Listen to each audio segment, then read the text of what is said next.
तुझे तेरे गुनाहों की सजा देने के लिए हम सब जिंदा हैं। अबू सुफियान ने तंजिया कहकहा लगाया और बुलंद आवाज से कहा, इब्न अल खत्ताब, तेरा खुदा तुझे हमसे महफूज रखे।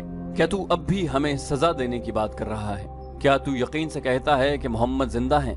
हजरत उमर बिन खत्ताब की आवाज जवाब में गरजी, अल्लाह की कसम, हमारे नबी जिंदा हैं। अल्लाह के रसूल तुम्हारा एक एक लफ्ज सुन रहे हैं। अरबों में रिवाज था कि एक मारका खत्म होने के बाद दोनों फरीकों के सरदार या सालार एक दूसरे पर तानों और फप्तियों के तीर बरसाया करते थे।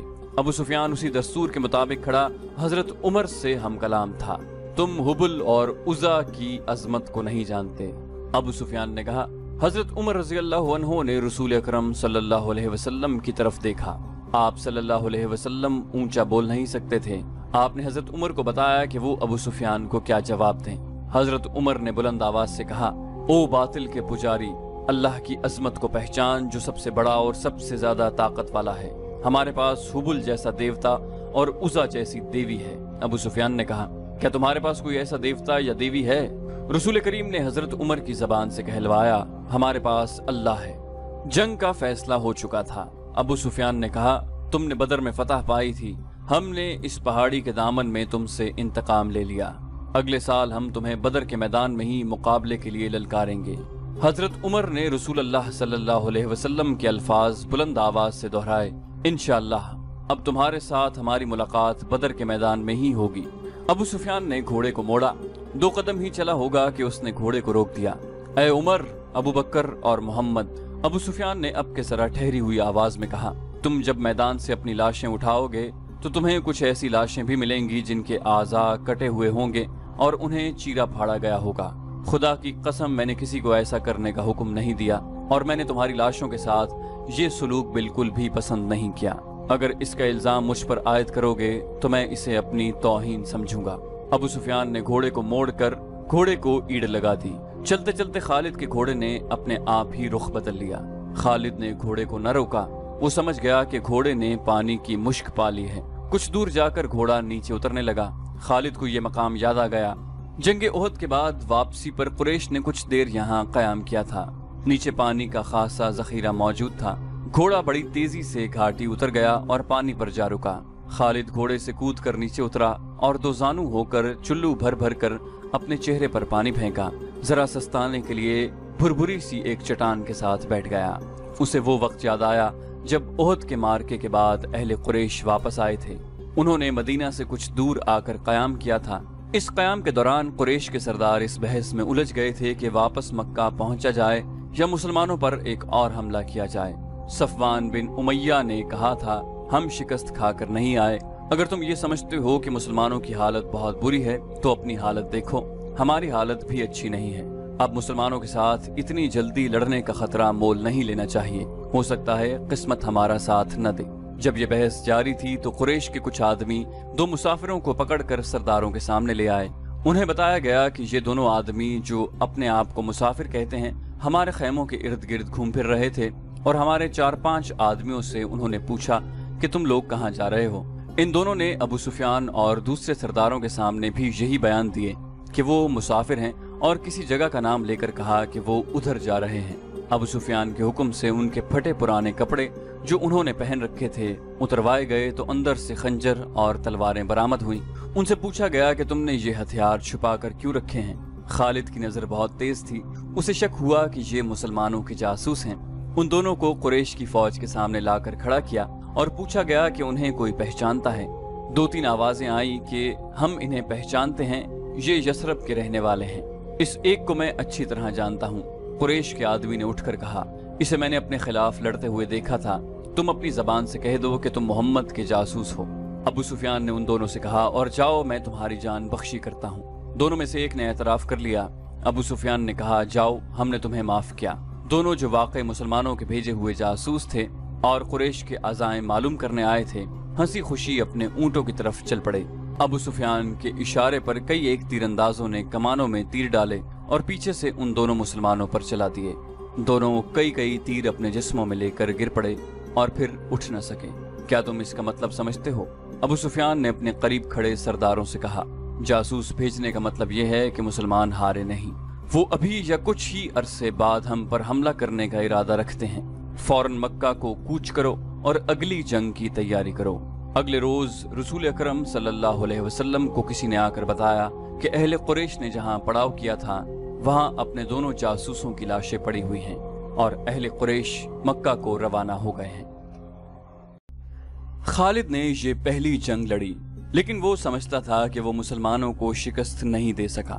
آج 4 برس بعد وہ اس سوچ میں غرق تھا کہ مسلمانوں کی یہ طاقت عام انسانوں کی طاقت نہیں تھی، کوئی راز ہے جسے وہ ابھی تک نہیں پا سکا۔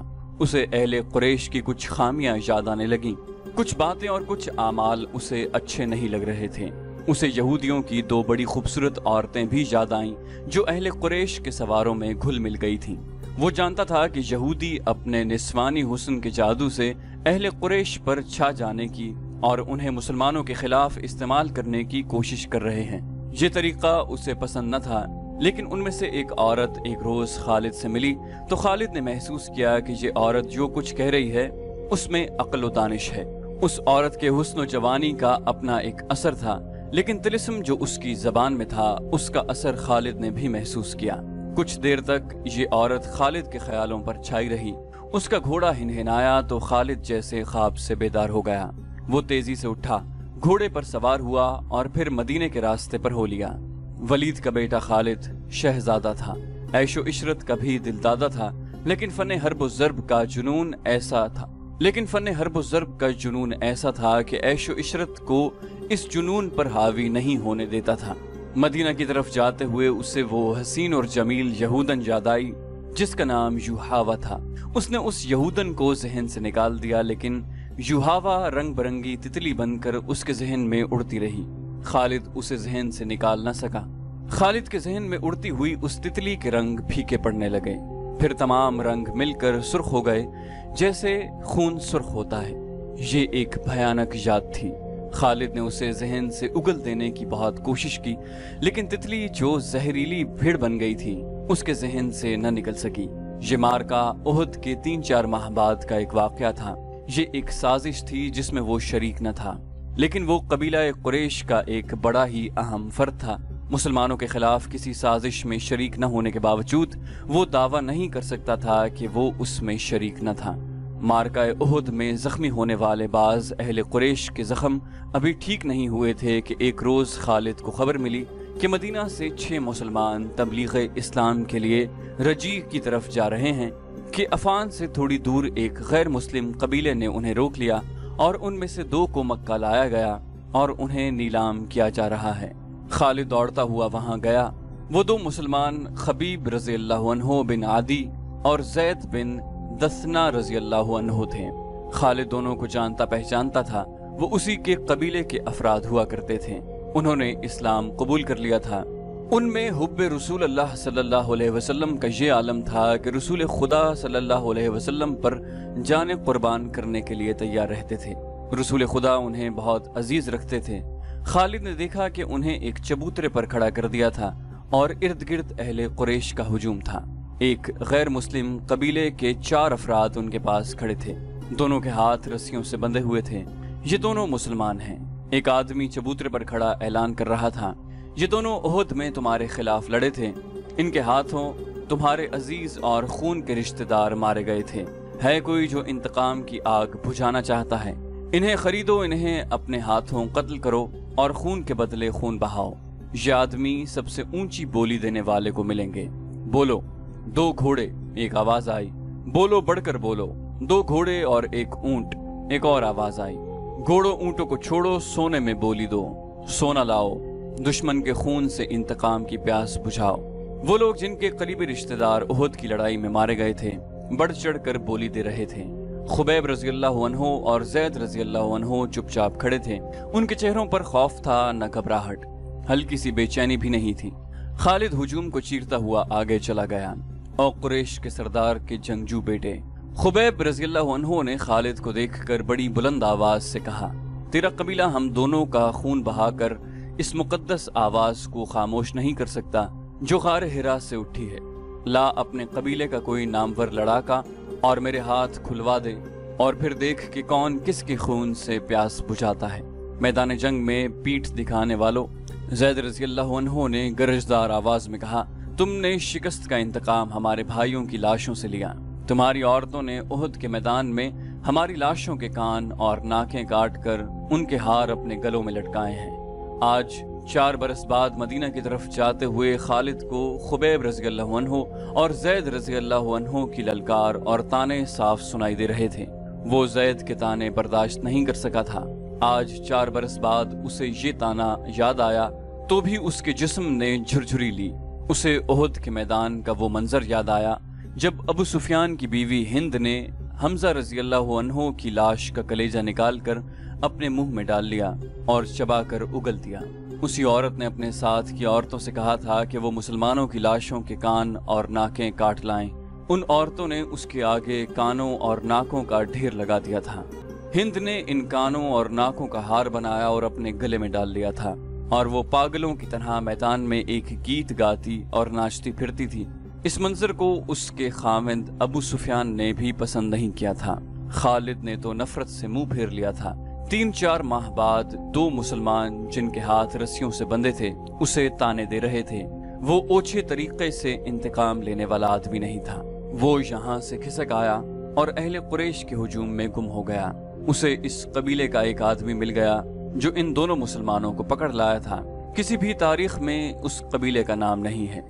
मौरखों ने भी हशाम के हवाले से एक जंगजू कबीला लिखा है जो कुरैश का इत्तेहादी था। खालिद ने उस जंगजू कबीले के उस आदमी से पूछा कि इन 2 मुसलमानों को किस तरह पकड़ा गया। उस आदमी ने कहा, खुदा की कसम, कहो तो हम इन मुसलमानों के रसूल को पकड़ लाएं और नीलामी के चबूतरे पर खड़ा कर दें। तुम जो काम नहीं कर सकते उसकी कसम न खाओ। खालिद ने कहा, मुझे बताओ कि इन 2 को कहां से पकड़ा गया है। उसने जवाब दिया कि ये 6 थे। हमने उहद में मारे जाने वालों का इंतकाम लिया है, आइंदा भी ऐसे ही इंतकाम लेते रहेंगे। हमारे कबीले के कुछ आदमी मदीना में मोहम्मद सल्लल्लाहु अलैहि वसल्लम के पास गए और कहा कि वो इस्लाम कबूल करने आए हैं। उन्होंने ये भी कहा कि उनका पूरा कबीला इस्लाम कबूल करने का इरादा कर चुका है, लेकिन पूरा कबीला मदीना नहीं आ सकता। हमारे उन आदमियों ने मोहम्मद सल्लल्लाहु अलैहि वसल्लम से कहा कि उनके साथ चंद एक मुसलमानों को उनके कबीले में भेजा जाए जो पूरे कबीले को मुसलमान करे और फिर कबीले को मजहबी तालीम देने के लिए कुछ अरसा वहीं रहे। हमारे ये आदमी जब वापस आए तो उनके साथ 6 मुसलमान थे। उधर हमारे सरदार शारजा बिन मुगीस ने 100 आदमियों को रजी के मकाम पर भेज दिया। जब ये 6 मुसलमान रजी पहुंचे तो हमारे 100 आदमियों ने उन्हें घेर लिया। तुम सुनकर हैरान होगे कि ये 6 मुसलमान तलवारें निकालकर 100 आदमियों के मुकाबले पर आ गए। हमने 3 को मार डाला और 3 को पकड़ लिया, उनके हाथ रस्सियों से बांध दिए। शारजा बिन मुगीस ने हुक्म दिया था कि मदीना से कुछ मुसलमान तुम्हारे धोखे में आकर तुम्हारे साथ आ गए तो उनमें से 2-3 को मक्का ले जाना और इंतकाम लेने वालों के हाथों फरोख्त कर देना। हम 3 को इधर ला रहे थे। रास्ते में इनमें से एक ने रस्सियों में से हाथ निकाल लिए, मगर वो भागा नहीं। वो इतना फुर्तीला था कि उसने हमारे एक आदमी की न्याम से तलवार निकाल ली, क्योंकि उसे हमने निहत्ता रखा था। उसने बड़ी तेजी से हमारे 2 आदमियों को मार डाला। अकेला आदमी इतने सारे आदमियों का मुकाबला कब तक करता।